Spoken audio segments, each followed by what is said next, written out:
Hello everyone, स्वागत है आपका एकेडमी सॉल्यूशन में। तो आज के इस क्लास में हम लोग एनसीईआरटी इतिहास क्लास 6 के कुछ महत्वपूर्ण प्रश्नों को देखेंगे जो कि आपके सभी कॉम्पिटिटिव एग्जाम के लिए बहुत ही ज्यादा महत्वपूर्ण होता है। ये हमारा आज का पार्ट 4 है।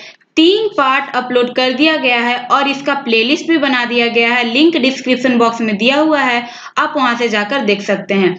अगर इस वीडियो का पीडीएफ चाहते हैं तो हमारे टेलीग्राम ग्रुप को ज्वाइन कर सकते हैं, एकेडमी सॉल्यूशन, या फिर लिंक डिस्क्रिप्शन बॉक्स में दिया हुआ है, आप वहां से जाकर ज्वाइन कर सकते हैं। तो चलिए आज के क्लास को स्टार्ट करते हैं। आज का हमारा पहला प्रश्न है, लगभग 2500 वर्ष पूर्व कृषि के विकास की प्रक्रिया में महत्वपूर्ण कदम उठाए गए। निम्नलिखित में से कौन सा उन उपायों में सम्मिलित है? ऑप्शन है हल के फाल के लिए लोहे का प्रयोग, धान की रोपाई, सिंचाई के उपाय, उपर्युक्त में से सभी। इसका सी आंसर है ऑप्शन डी, उपर्युक्त में से सभी। लगभग 2500 वर्ष पूर्व कृषि उत्पादन बढ़ाने के लिए महत्वपूर्ण कदम उठाए गए, क्योंकि समृद्ध गांवों के बिना राजाओं तथा उनके राज्यों का बने रहना मुश्किल था। इस कारण से इन सभी उपायों का प्रयोग किया गया। भारतीय उपमहाद्वीप के दक्षिणी तथा उत्तरी हिस्सों के अधिकांश गांवों में कम से कम कितने तरह के लोग रहते थे? इसका सही आंसर है ऑप्शन बी, 3 तरह के लोग रहते थे। भारतीय उपमहाद्वीप के दक्षिणी तथा उत्तरी हिस्सों के अधिकांश गांवों में लगभग 2300 वर्ष पूर्व कम से कम 3 तरह के लोग रहते थे, जिसमें तमिल क्षेत्र में भूस्वामियों को वेल्ला कहा जाता था और साधारण हलवाहों को उनवार और भूमिहीन मजदूर जिनमें दास भी शामिल हैं उनको अधिमई कहा जाता था। और ये नाम संगम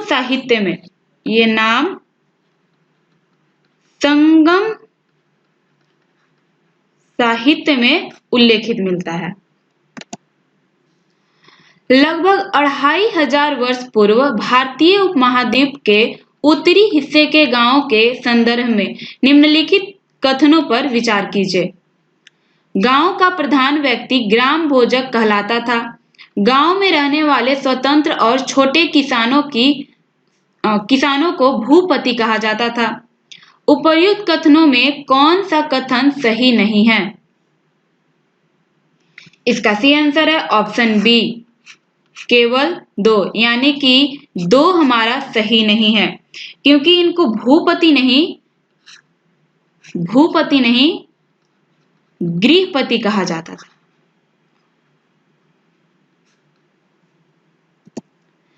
संगम साहित्य निम्नलिखित में से किससे संबंधित है? इसका सही आंसर है ऑप्शन सी, तमिल से संबंधित है। तमिल की प्राचीनतम रचनाओं को संगम साहित्य कहते हैं।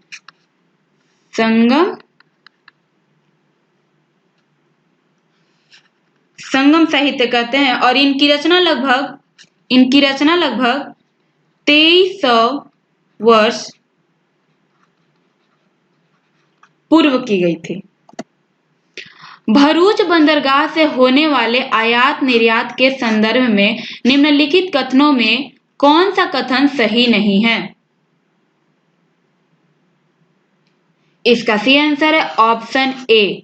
यहां शराब, तांबा, टीन, सीसा, मूंगा, पुखराज, कपड़े, सोने और चांदी के सिक्कों तथा हाथी दांत का आयात होता था। यहां हम लोग देखें तो हाथी दांत का आयात सिर्फ भारत से किया जाता था। विनिमय के साधनों के संदर्भ में निम्नलिखित कथनों पर विचार कीजिए। आहत सिक्के सबसे पुराने सिक्के थे जो टीन के बने होते थे। विनिमय के लिए सिक्कों के अलावा वस्तुओं का प्रयोग भी संगम काल में होता था। उपर्युक्त कथनों में से कौन सा कथन सही है? इसका सही आंसर है ऑप्शन बी, केवल दो सही है। सबसे पुराने सिक्के आहत सिक्के थे जो लगभग 500 वर्ष चलने में रहे। चांदी या सोने पर विभिन्न आकृतियों को आहत पर बनाए जाने के कारण इन्हें आहत सिक्का कहा जाता था। ये टीन नहीं, सोने और चांदी के। निम्नलिखित में से कौन कुषाणों की राजधानी रही है? इसका सही आंसर है ऑप्शन डी, मथुरा। लगभग 2000 वर्ष पूर्व मथुरा कुषाणों की दूसरी राजधानी बनी और मथुरा एक धार्मिक केंद्र भी रहा है। मथुरा धार्मिक केंद्र भी रहा है। यहाँ बौद्ध विहार और जैन मंदिर भी हैं। यहाँ कृष्ण भक्ति का महत्वपूर्ण केंद्र भी है। प्राचीन नगरीय शिल्प तथा कपड़ा उत्पादन के संदर्भ में निम्नलिखित में से कौन सा कथन सही है?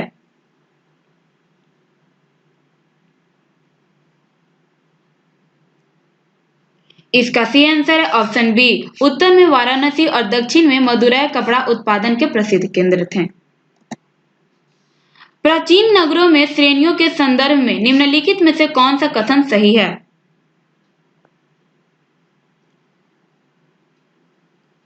इसका सही आंसर है ऑप्शन ए। ये कथन ए श्रेणियां बैंकों के रूप में काम करती थी जहां लोग पैसे जमा करते थे। बी इसलिए गलत है कि श्रेणी संयुक्त रूप से नहीं, ये अलग अलग किया जाता था। अलग अलग किया जाता था। अरिकामेडु नामक प्राचीन पत्तन निम्नलिखित में से कहां स्थित है? इसका सही आंसर है ऑप्शन सी, पुदुचेरी में स्थित है। प्रारंभ में तमिल भाषा के लिए निम्नलिखित में से कौन सी लिपि का प्रयोग किया जाता था?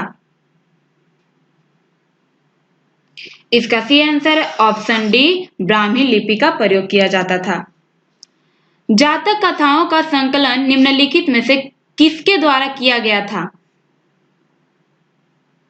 इसका सही आंसर है ऑप्शन बी, बौद्ध अनुयायियों द्वारा किया गया था। कुषाणों के संदर्भ में निम्नलिखित कथनों में से कौन सा कथन सही नहीं है? ऑप्शन है, सिल्क रूट पर नियंत्रण रखने वाले शासकों में सबसे प्रसिद्ध कुषाण थे। पेशावर और मथुरा इनके दो मुख्य शक्तिशाली केंद्र थे। इनके शासनकाल में ही सिल्क रूट की एक शाखा मध्य एशिया से होकर नील नदी के मुहाने के पत्तनों तक जाती थी। इस उपमहाद्वीप में सबसे पहले सोने के सिक्के जारी करने वाले शासकों में कुषाण थे। इसका सही आंसर है ऑप्शन सी। ये कथन हमारा गलत है क्योंकि नील नदी नहीं, ये सिंधु नदी के मुहाने के पत्तनों तक जाती थी। बुद्ध की जीवनी बुद्ध रचित के रचनाकार कवि निम्नलिखित में से कौन है? इसका सही आंसर है ऑप्शन ए, अश्वघोष। ये कुषाणों के सबसे प्रसिद्ध शासक कनिष्क के दरबार में रहा करते थे। मौर्योत्तर काल में बौद्ध धर्म की नई धारा महायान का विकास हुआ। इस नई बौद्ध धारा में आए नए परिवर्तनों के संदर्भ में निम्नलिखित में से कौन सा कथन सही है? पहले मूर्तियों में बुद्ध की उपस्थिति संकेतात्मक रूप से दर्शाई जाती थी, पर अब बुद्ध की प्रतिमाएं बनाई जाने लगी। बौद्धित्व में आस्था को लेकर परिवर्तन आया। ए और बी दोनों इनमें से कोई नहीं। इसका सही आंसर है ऑप्शन सी, ए और बी दोनों सही हैं। बौद्ध धर्म के प्रसार के संदर्भ में निम्नलिखित में से कौन सा कथन सही है? बौद्ध धर्म दक्षिण पूर्व की ओर श्रीलंका, म्यांमार, थाईलैंड तथा इंडोनेशिया सहित दक्षिण पूर्व एशिया के अन्य भागों में भी फैला। ये बिल्कुल सही है। इन क्षेत्रों में थेरवाद नामक बौद्ध धर्म का आरंभिक रूप कहीं अधिक प्रचलित था। ए और बी दोनों या इनमें से कोई नहीं। इसका सी आंसर है ऑप्शन सी, ए और बी दोनों। भारत की यात्रा पर आए निम्नलिखित चीनी बौद्ध तीर्थयात्रियों का कालक्रम के अनुसार सही क्रम चुनिए। इसका सी आंसर है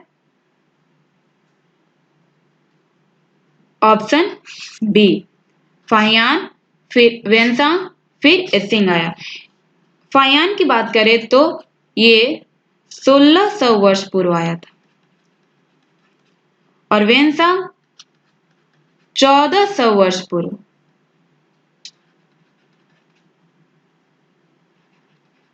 और त्सिंग इसके बाद फिर 50 वर्ष बाद त्सिंग आया था।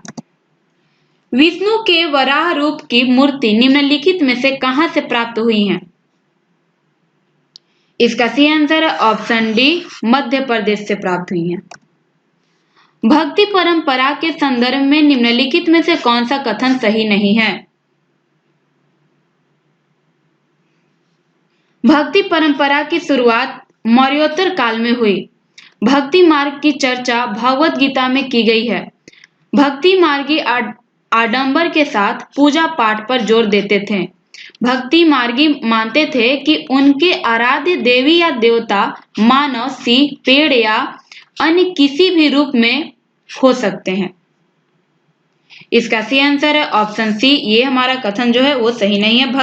भक्ति मार्ग अपनाने वाले लोग आडंबर के साथ पूजा पाठ करने के बजाय ईश्वर के प्रति लगन और व्यक्तिगत पूजा पर जोर देते थे।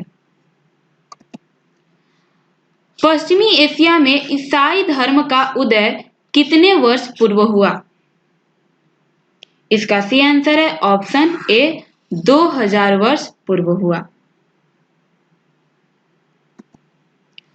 संगमकालीन व्यापार के संदर्भ में निम्नलिखित में से कौन सा कथन सही नहीं है? दक्षिण भारत सोना, मसाले, खासतौर पर काली मिर्च तथा कीमती पत्थरों के लिए प्रसिद्ध था।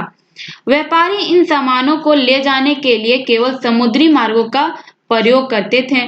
काली मिर्च की रोमन साम्राज्य में इतनी मांग थी कि इसे काले सोने के नाम से बुलाते थे।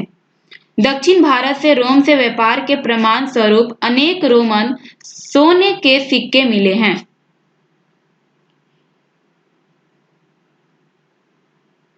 इसका सी आंसर है ऑप्शन सी। ये जो है कथन वो हमारा गलत है, क्योंकि व्यापार इन सामानों को रोम ले जाने के लिए समुद्री जहाजों और सड़कों, समुद्री मार्गों यानी कि जहाज हैं और सड़कों का भी प्रयोग करते थे।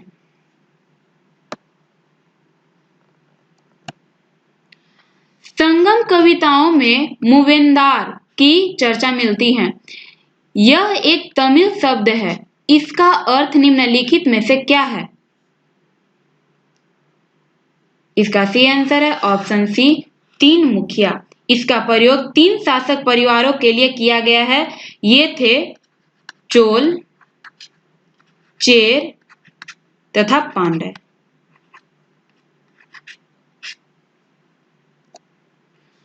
चोल, चेर तथा पांड्य शासकों के संदर्भ में निम्नलिखित में से कौन सा कथन सही नहीं है? इसका सी आंसर है ऑप्शन सी, ये दोनों कथन सही हैं। दक्षिणापथ के स्वामी निम्नलिखित में से कौन कहे जाते थे? इसका सी आंसर है ऑप्शन ए, सातवाहन।